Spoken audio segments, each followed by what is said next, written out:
Belal Muhammad is out of his title defense against Shavkat Rakhmanov at UFC 310. Devastating news to wake up to. Belal Muhammad, Shavkat Rakhmanov was going to be a fight for the ages. You know, Shavkat, a guy who is as hyped a prospect gets, 100% finish rate. He is running through everyone at welterweight and, you know, fairly deserves the title shot. Belal Muhammad, he suffers a disgusting injury. I don't know if you guys saw the photo. I think he's dealing with like a bone infection or something. Wow, that looks brutal to go through. And it just shows you his championship mindset, because his optimism around the situation, like usual, the guy has suffered injury after injury. And, you know, like I said, his championship mindset to be able to persevere through stuff like this is just wild, and just shows you why he is where he is today. Shavkat Rakhmanov was vocal on Twitter and wanted a interim title fight against another contender. If you look at the landscape of the welterweight division, I don't know if they're going to put that together. You know, Jack Della Maddalena is the clear next contender behind Shavkat, and I believe he's injured until early next year as well. I don't think they're going to be able to put that fight together as quickly as they need to replace this main event that's fallen out. You know exactly who they're going to call, don't you?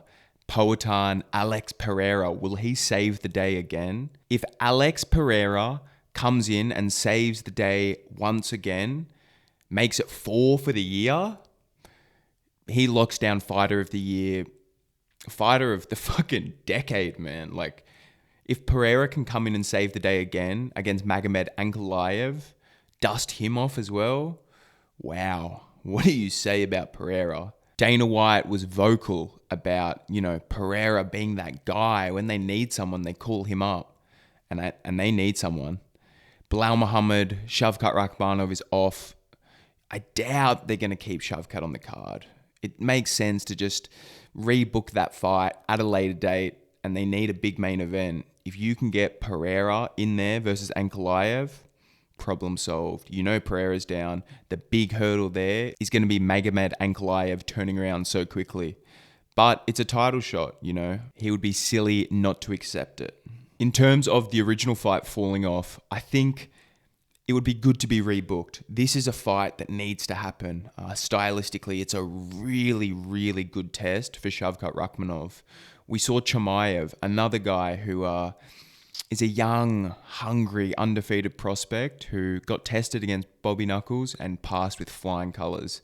This is another one of those matchups for Shavkat Rakhmanov, you know. He is coming up against the champion, Belal Muhammad, one of the most well-rounded guys in that whole division, and I would love to see that fight. So rebook that one down the line a few months later, let Belal Muhammad heal up. You know, he's the champion. I don't think they really need to put in an interim title.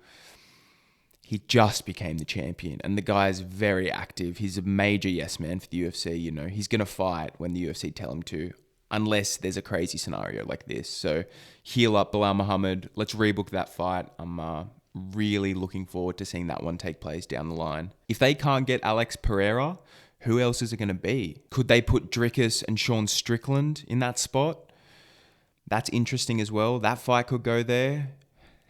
Could they get Tom Aspinall to defend his interim heavyweight belt again?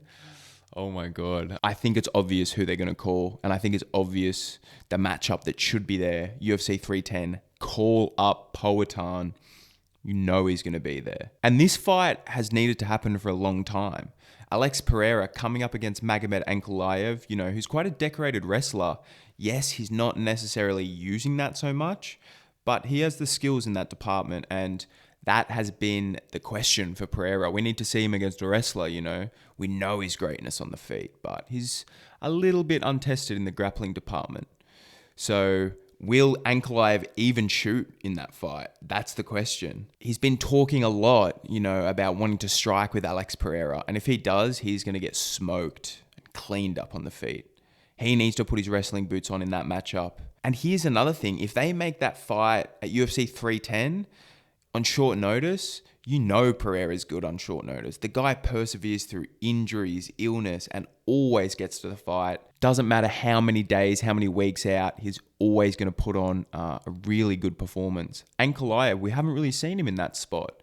Untested. How's he going to look on such a quick turnaround, short camp? I'm sure he wants more time to prepare for Pereira.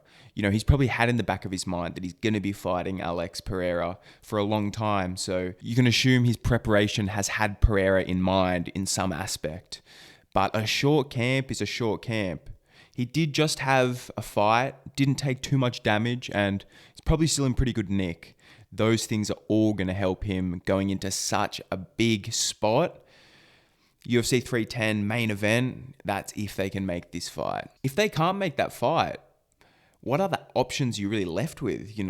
So many of the champions are tied up, injured, or already booked. So Dricker's Sean Strickland seems like the only other logical matchup that you could put in there. Let me know what you guys think. It's obviously devastating news for this fight. Belal Muhammad, Shavkat Rakhmanov to have fallen off.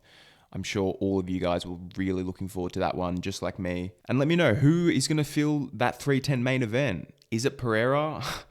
I have a feeling Pereira is going to step up again. And even if Ankalaev isn't going to step up, they'll find someone for Pereira. So Alex Poatan Pereira, 4 fights, 1 year, all championship fights. Could you imagine?